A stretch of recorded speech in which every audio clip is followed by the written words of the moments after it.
Hey, look how far we've come. This is day number 293, and I'm glad you're back again to join me for the readings for today, Ezekiel 17, Isaiah 2, and Matthew 28. Let's keep going. God's word is so rich.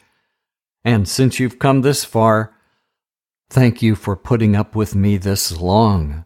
It's a great privilege for me to read to you. And now let's turn to Ezekiel 17. Yesterday's chapter graphically portrayed how God considers idolatry like the adultery of a faithless wife.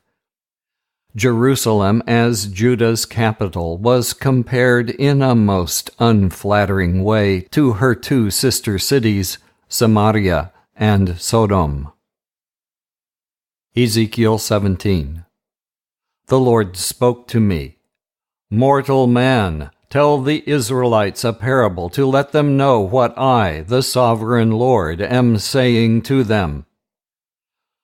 There was a giant eagle with beautiful feathers and huge wings spread wide. He flew to the Lebanon mountains and broke off the top of a cedar tree, which he carried to a land of commerce and placed in the city of merchants. Then he took a young plant from the land of Israel and planted it in a fertile field, where there was always water to make it grow. The plant sprouted and became a low, wide-spreading grapevine.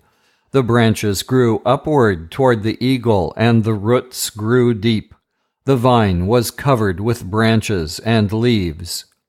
There was another giant eagle with huge wings and thick plumage, and now the vine sent its roots toward him and turned its leaves toward him, in the hope that he would give it more water than there was in the garden where it was growing. But the vine had already been planted in a fertile, well-watered field, so that it could grow leaves and bear grapes and be a magnificent vine. So I, the sovereign Lord, ask, will this vine live and grow? Won't the first eagle pull it up by its roots, pull off the grapes, and break off the branches and let them wither? It will not take much strength or a mighty nation to pull it up. Yes, it is planted, but will it live and grow? Won't it wither when the east wind strikes it? Won't it wither there where it's growing?" The Lord said to me, "Ask these rebels if they know what the parable means. Tell them that the king of Babylonia came to Jerusalem and took the king and his officials back with him to Babylonia. He took one of the king's family, made a treaty with him, and made him swear to be loyal. He took important men as hostages to keep the nation from rising again and to make sure that the treaty would be kept.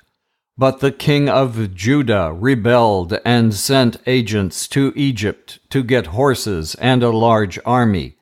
Will he be successful? Can he get away with that? He cannot break the treaty and go unpunished. As surely as I am the living God, says the sovereign Lord, this king will die in Babylonia because he broke his oath and the treaty he made with the king of Babylonia, who put him on the throne. Even the powerful army of the king of Egypt will not be able to help him fight when the Babylonians build earthworks and dig trenches in order to kill many people. He broke his oath and the treaty he had made. He did all these things, and now he will not escape. The sovereign Lord says, "As surely as I am the living God, I will punish him for breaking the treaty which he swore in my name to keep. I will spread out a hunter's net and catch him in it. I will take him to Babylonia and punish him there, because he was unfaithful to me. His best soldiers will be killed in battle, and the survivors will be scattered in every direction. Then you will know that I, the Lord, have spoken." This is what the sovereign Lord says. I will take the top of a tall cedar and break off a tender sprout. I will plant it on a high mountain, on Israel's highest mountain. It will grow branches and bear seed and become a magnificent cedar. Birds of every kind will live there and find shelter in its shade. All the trees in the land will know that I am the Lord. I cut down the tall trees, and I make small trees grow tall. I wither up the green trees and make the dry trees become green. I, the Lord, have spoken. I will do what I have said I would do. And now let's turn to Isaiah.2. In the first chapter of Isaiah, we heard the Lord compare Israel to Sodom and Gomorrah, and we heard how the Lord hates false religious rituals, including the sacrifices that were specified in the law. If these are done without a corresponding attempt to live in God's will, they are a stench to Him. Isaiah chapter 2. Heading: Everlasting Peace. Here is the message which God gave to Uzziah, son of Amos, about Judah and Jerusalem. In the days to come, the mountain where the temple stands will be the highest one of all, towering above all the hills. Many nations will come streaming to it, and their people will say, "Let us go up to the hill of the Lord, to the temple of Israel's God. He will teach us what He wants us to do. We will walk in the paths He has chosen. For the Lord's teaching comes from Jerusalem. From Zion He speaks to His people. He will settle disputes among great nations. They will hammer their swords into plows and their spears into pruning knives. Nations will never again go to war, never prepare for battle again. Now, descendants of Jacob, let us walk in the light which the Lord gives." Heading: Arrogance will be destroyed. O God, you have forsaken your people, the descendants of Jacob. The land is full of magic practices from the east and from Philistia. The people follow foreign customs. Their land is full of silver and gold, and there is no end to their treasures. Their land is full of houses, and there is no end to their chariots. Their land is full of idols, and they worship objects that they have made with their own hands. Every one will be humiliated and disgraced. Do not forgive them, Lord. They will hide in caves in the rocky hills, or dig holes in the ground to escape from the Lord's anger and to hide from His power and glory. A day is coming when human pride will be ended and human arrogance destroyed. Then the Lord alone will be exalted. On that day the Lord Almighty will humble everyone who is powerful, everyone who is proud and conceited. He will destroy the tall cedars of Lebanon and all the oaks in the land of Bashan. He will level the high mountains and hills, every high tower and the walls of every fortress. He will sink even the largest and most beautiful ships. Human pride will be ended and human arrogance will be destroyed. Idols will completely disappear, and the Lord alone will be exalted on that day. People will hide in caves in the rocky hills or dig holes in the ground to try to escape from the Lord's anger and to hide from His power and glory when He comes to shake the earth. When that day comes, they will throw away the gold and silver idols they have made and abandon them to the moles and the bats.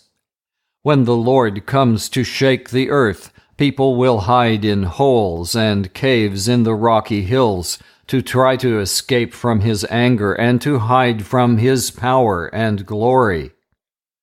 Put no more confidence in mortals. What are they worth? Let's turn to Matthew 28. Yesterday's reading ended with Jesus' body wrapped in a shroud and laid in Joseph of Arimathea's tomb. The tomb was sealed and Roman soldiers were standing guard. Matthew 28. After the Sabbath, as Sunday morning was dawning, Mary, the one from the village of Magdalene, and the other Mary went to look at the tomb. Suddenly there was a violent earthquake. An angel of the Lord came down from heaven, rolled the stone away, and sat on it. His appearance was like lightning, and his clothes were white as snow. The guards were so afraid that they trembled and became like dead men. The angel spoke to the women, saying, "You must not be afraid. I know you're looking for Jesus, who was crucified. He is not here. He has been raised, just as he said. Come here and see the place where he was lying. Go quickly now and tell his disciples, he has been raised from death, and now he is going to Galilee ahead of you. There you will see him. Remember what I have told you." So they left the tomb in a hurry, afraid and yet filled with joy, and ran to tell the disciples. Suddenly Jesus met them and said, "Peace be with you." They came up to him, took hold of his feet, and worshipped him. Jesus said to them, "Do not be afraid. Go and tell my brothers to go to Galilee, and there they will see me." While the women were on their way, some of the soldiers guarding the tomb went back to the city and told the chief priests everything that had happened. The chief priests met with the elders and made their plan. They gave a large sum of money to the soldiers and said, "You are to say that his disciples came during the night and stole his body while you were asleep. And if the governor should hear of this, we will convince him that you are innocent, and you will have nothing to worry about." The guards took the money and did what they were told to do. And so that is the report spread around by the Jews to this very day. The 11 disciples went to the hill in Galilee where Jesus had told them to go. When they saw him, they worshipped him, even though some of them doubted. Jesus drew near and said to them, "I have been given all authority in heaven and on earth. Go then to all peoples everywhere and make them my disciples. Baptize them in the name of the Father, the Son, and the Holy Spirit, and teach them to obey everything I have commanded you. And I will be with you always, to the end of the age." Let's pray together. Lord Jesus, thank you so much for these final words of Matthew. Thank you for Matthew's honesty, which gives us greater confidence in the truth of this gospel. He said, "Some of them doubted." We respond, "How could they doubt who could see you?" But we know our own weaknesses and how unbelieving we are, so we really do understand how they could doubt. You sent all of them out as your messengers. Lord, we know that you send us out also with those same words.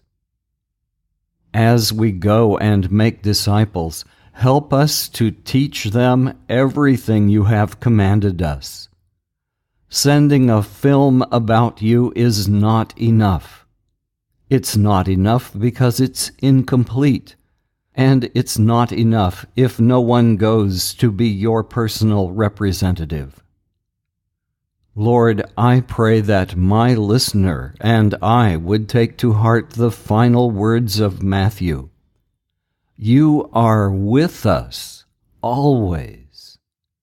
If we are obeying you in that commission, you are with us right now, watching, helping, empowering, supplying, caring about us. We are not alone.